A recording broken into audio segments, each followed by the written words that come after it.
Le vieillissement de la population ne cesse de prendre de l'ampleur.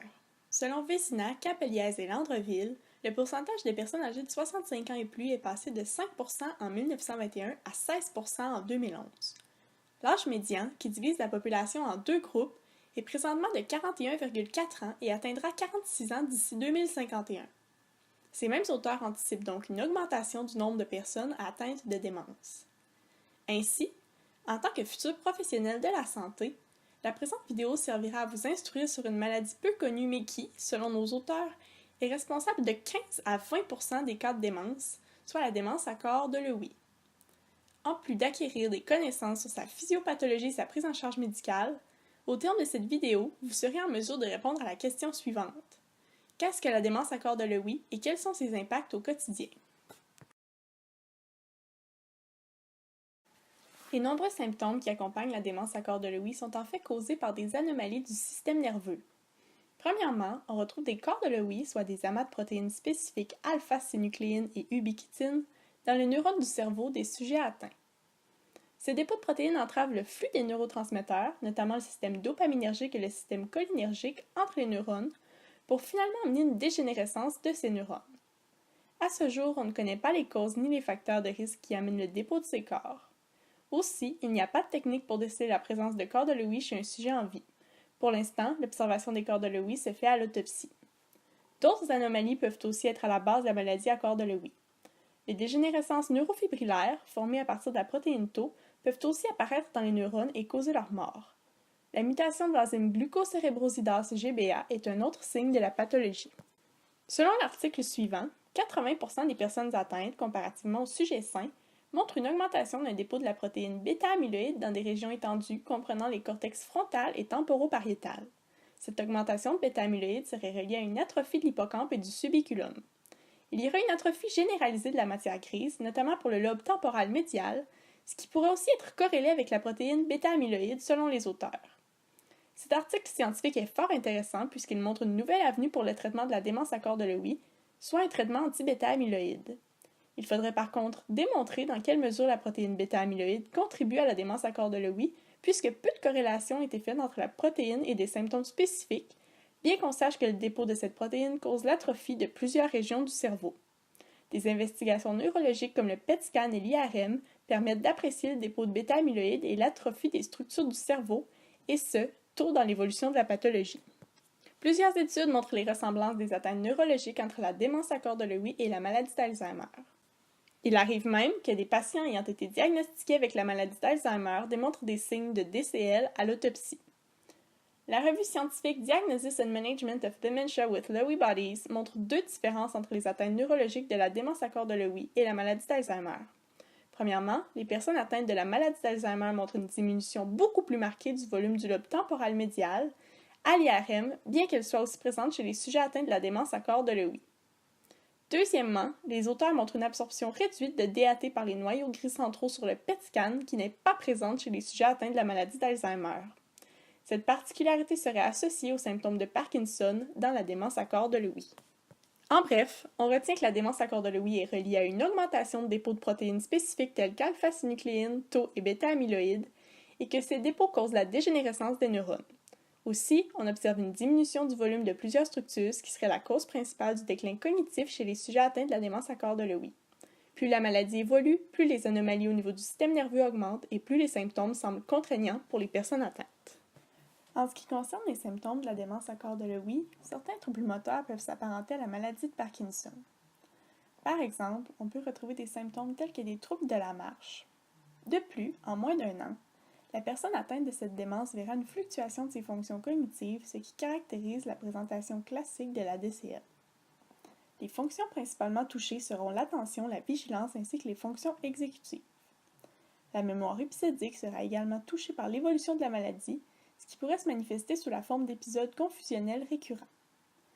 Avec l'évolution de la maladie, les troubles cognitifs se préciseront alors, de même que les troubles mnésiques deviendront plus nets. Dans plusieurs cas, la maladie se manifeste également sous la forme de troubles visuospatiaux. Par exemple, les personnes qui en sont atteintes peuvent avoir de la difficulté à reproduire un dessin complexe ou encore à positionner les heures sur le cadran d'une horloge. De plus, les personnes atteintes de cette démence peuvent également présenter une réduction de la fluence verbale, un apragmatisme, c'est-à-dire une incapacité psychique à réaliser certaines tâches élémentaires, ou encore une altération des capacités de jugement.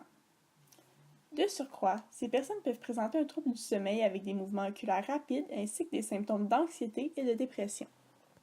Malgré les similitudes de cette démence à la démence de la maladie de Parkinson, certaines caractéristiques semblent les distinguer l'une de l'autre. Par exemple, la démence à corps de Lewy semble atteindre plus fortement les fonctions cognitives. En effet, dans un essai clinique présenté dans le Journal of Neurology, Neurosurgery and Psychiatry, les patients atteints de la démence à corps de Lewy présentaient plus d'altérations fonctionnelles dans les régions temporales, plus particulièrement dans le cortex périrhinal, qui est crucial dans la mémoire de reconnaissance d'objets visuels. En outre, les patients atteints de la démence à corps de Lewy prenaient plus de temps pour apprendre une nouvelle tâche, bien qu'une fois apprises, les tâches étaient réalisées de la même manière. Néanmoins, la recherche présentée a été réalisée sur un petit nombre de patients, soit seulement 22. Pour consolider ces résultats, il serait donc intéressant de refaire ce même type de recherche sur un plus grand nombre de personnes.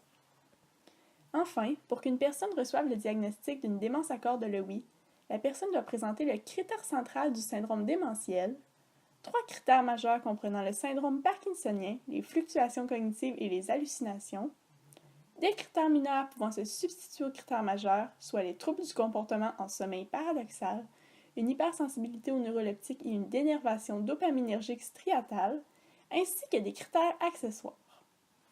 En outre, les troubles cognitifs doivent obligatoirement précéder ou survenir dans l'année du diagnostic du syndrome parkinsonien. Malgré cela, il reste tout de même difficile d'émettre un diagnostic, puisque ces critères démontrent une bonne spécificité, mais présentent une sensibilité médiocre. Les impacts de la maladie dans le quotidien des personnes qui en sont atteintes, il a été démontré que cela occasionne chez ces personnes une baisse de leur performance occupationnelle. En effet, comme ces personnes subissent une perte progressive de leurs capacités, elles ont de plus en plus de difficultés à réaliser leurs tâches quotidiennes. Par exemple, les troubles de marche occasionnés par la maladie peuvent rendre plus difficiles les activités nécessitant de se déplacer sur une longue distance.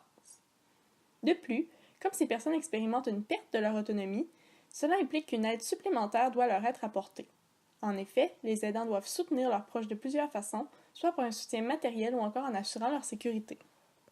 Ainsi, la DCL demande une grande implication des proches, ce qui peut occasionner plusieurs impacts dans leur quotidien.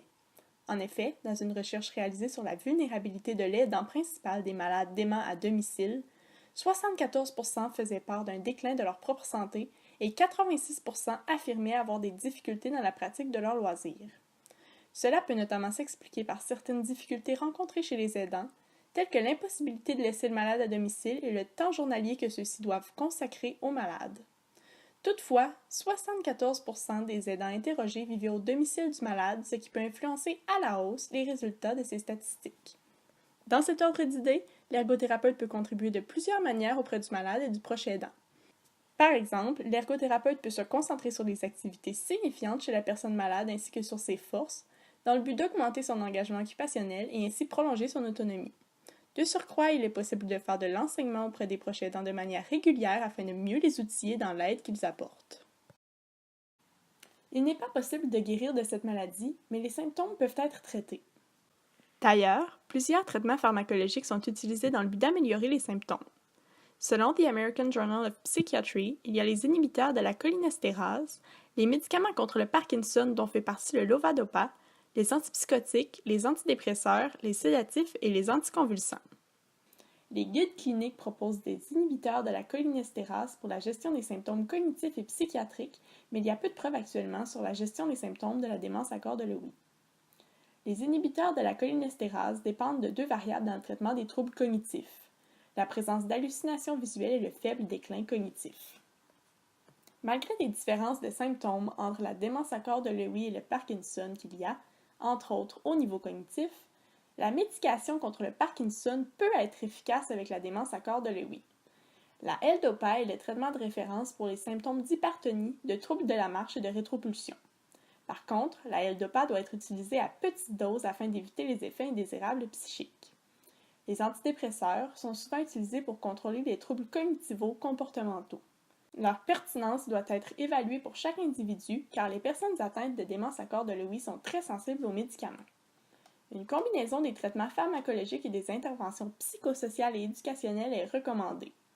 un aménagement de milieu, de la stimulation cognitive et sociale, la gestion des troubles de comportement et des symptômes dépressifs, puis une réadaptation cognitive sont les interventions suggérées. Les interventions concentrées sur le physique sont aussi recommandées.